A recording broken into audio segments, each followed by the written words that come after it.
Okay, we have a couple more points we want to finish up here in Parshat Tetzei.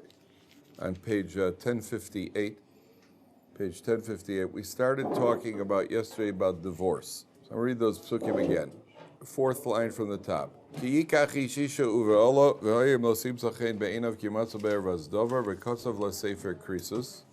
Man, the wife does not find favor in the eyes of her husband, so he writes her a bill of divorce. He sends her from his house. Now let's say she leaves his house, and somebody else marries her. The second husband dislikes her as well. And he writes her a bill of severing. In other words, he gives her a divorce as well. He sends her off. Or if the man dies, the woman is married to Ruvain. Ruvain divorces her, and then she marries Shimon. And that wedding also is terminated because Shimon either dies or is divorced. There is actually a category of a woman in halacha who is called a katlonis, a woman who has had 3 husbands who have died. One should not marry her. She is obviously, I think it's 3. Is it 2? 2. 2 is a katlonis. If she's had 2 husbands that have died already, then one should avoid. I think it might be a machlokas of the Gemara. One should avoid marrying her because she has apparently bad luck, and she's what's called a katlonis, especially when she puts cyanide in the food. So she is a katlonis, and one would be wise to avoid marrying her. Yeah. Didn't that happen in one of the 12 tribes? Yehuda married, well, his son, right? His son, both are right, and then Yehuda married her. Good. There was. You know how do you say if your sister-in-law passes away, then that's yibum. We're going to talk about that today as well. Okay, so there's a famous story about a guy. 2 guys are sitting in a bar, and they have a couple of beers, a couple of drinks, and one of them says to the other one, I've been married 3 times, and all 3 of my wives died. So he says, "Wow, what happened?" He says, "Well, the first one ate poison mushrooms." He says, "The second one, she ate poison mushrooms too." So the third one, she died of a fractured skull. The fractured skull, what happened? He said, she wouldn't eat the mushrooms. So what do you call it? It's only a joke. It's only a joke, Justin. Hasta la vista, baby. It's only a joke. So here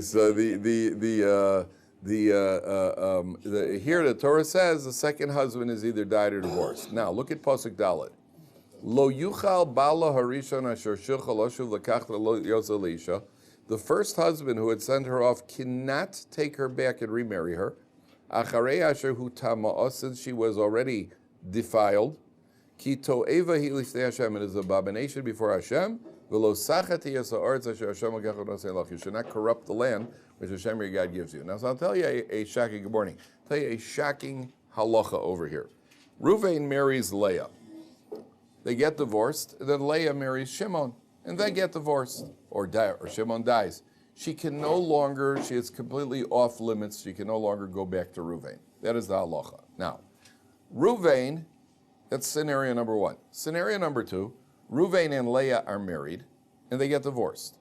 Leah goes and has an illicit relationship with Shimon. They never got married. They just lived together. And then Ruvain wants to remarry her. He is allowed to remarry her. You hear this? When she marries Shimon, validly, chuppah and kiddushin, at that point she can no longer go back to the first husband. If she simply commits an act of immorality with Shimon, then she could go back to her husband, Ruvain. So if she cheated on her husband, not if she cheated on her husband. If she cheated on her husband, she's off limits to her husband. If they were divorced, and then as a single woman she committed an act of immorality, then she could go back to her husband Ruvain. If she got married legitimately after she divorced her, then she can no longer go back to Ruvain. What is the logic behind that? What logic could there possibly be? A woman commits adultery, she could go immorality, she could go back. Doesn't it make sense, Gil? Nope. Okay. Stop her from doing any more immoral I mean, but she could go back. She could. I mean, well, you know, she could go to the contrary. She got more incentive to commit immorality than to get married legitimately. Why she got married? What's that? Now she's married. Now she can't go. They're not letting her go back to her original husband. Well, why not? But if she commits an act of immorality, she could. Even if she doesn't commit an act of immorality, she's allowed to. But once she gets married. Once she gets married, yes, but once she commits an act of immorality, I mean, which is better, marriage or immorality? I mean, why should she be penalized for having gotten married a second time? So it's a very interesting thing. About 40 years ago, those of you who are American may remember it. Those of you who are not American, you should be American. But what do you call it? The about 40 years ago in baseball was the most famous trade in baseball history, which was Fritz Peterson and Mike Kikich traded wives. Two players on the Yankees. One, Mr. Fogel remembers this, Fritz Peterson and Mike Kikich. And they were at a party. They were drinking at a party, and somehow Mr. Peterson and Mrs. Kikich ended up driving home together. And Mr. Kikich and Mrs. Peterson ended up driving home together. And the next, they said, the guys, they said, hey, that was great. You know, I had a great day. It was nice talking to her, or whatever. And they said, hey, that was great. And then the next day, they decided, let's do that again. And everybody realized everybody liked everybody else. So in the most famous case in baseball history, Fritz Peterson and Mike Kikich traded families. And they decided that it would be best for the children to stay with the mothers. So Fritz Peterson married Mrs. Kikich and became the father of the family. I remember seeing it then, they even traded dogs, right? They even traded dogs. They traded kids, wives, dogs. And it was a famous wife swap. They were then now Fritz Peterson and Mrs.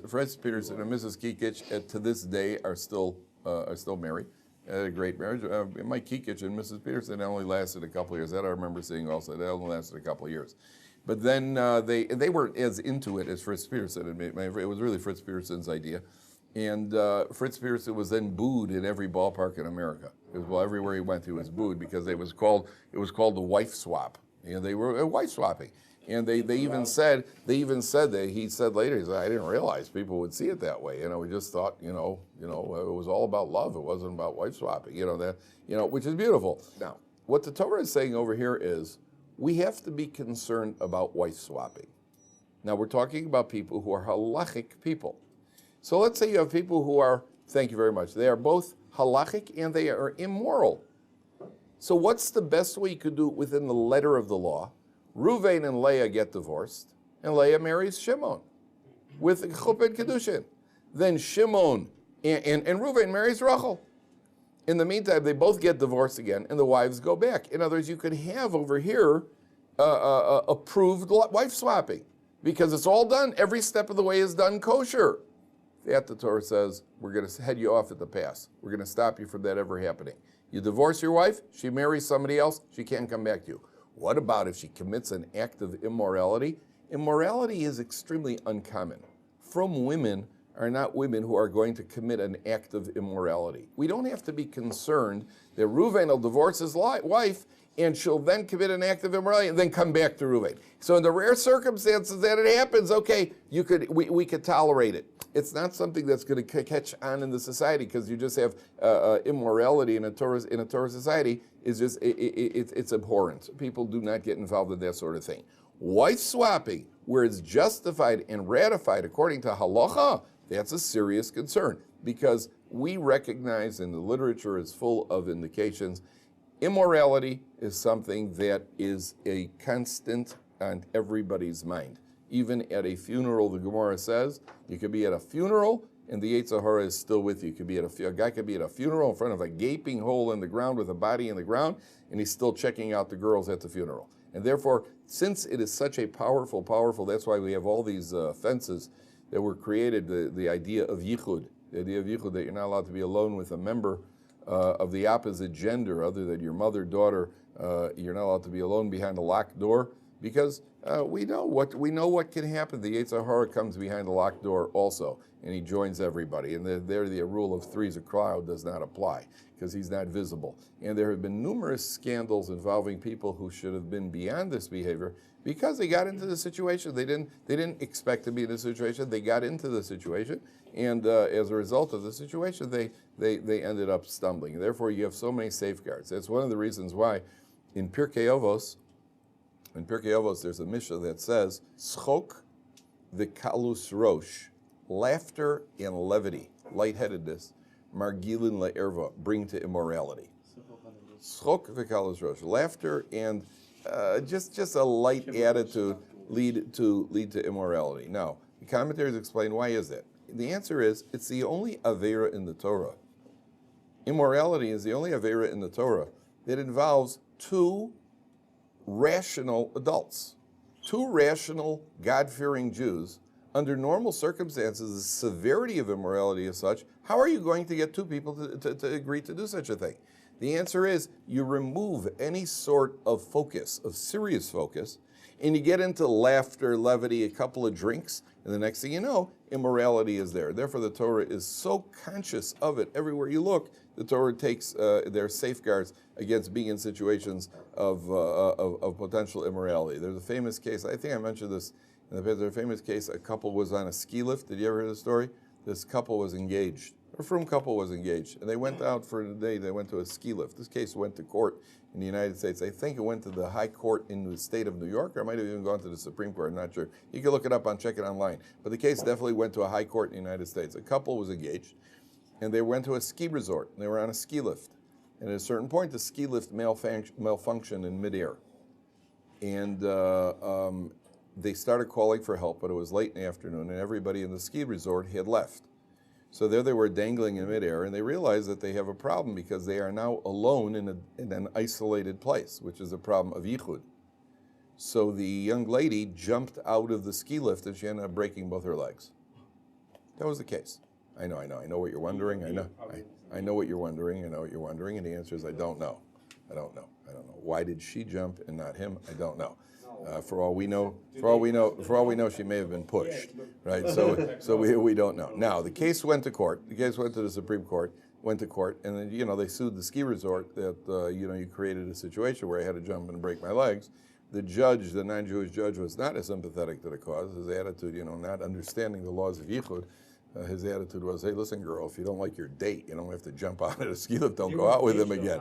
So their engaged does not have any halachic bearing. When we talk about social engagement, when you make a commitment to get married, that does not create any sort of, to the contrary, that makes things worse, not better, because there's a certain affection they now have, which makes them more vulnerable, not less vulnerable. So she jumped out of the ski lift and broke her legs. Now, the question became, was she obligated to do that? According to some poskim, is since the prohibition of immorality is such that you have to give up your life rather than be involved in immorality. Now, whenever there's a prohibition, the prohibition is all-encompassing. It is not only, for example, idol worship. You're not allowed to be involved in idol worship. It means anything even remotely connected to idol worship. And therefore, according to some poskim, at least one of them would have had to have jumped. Now, it's not clear. I don't know what the final answer was. I'm only telling you that that's how conscientious we are about this sort of thing. Therefore, the Torah says over here that a man must not, a man must not, you cannot remarry a wife who you've divorced and she's married somebody else because of the fear of, the fear of immorality.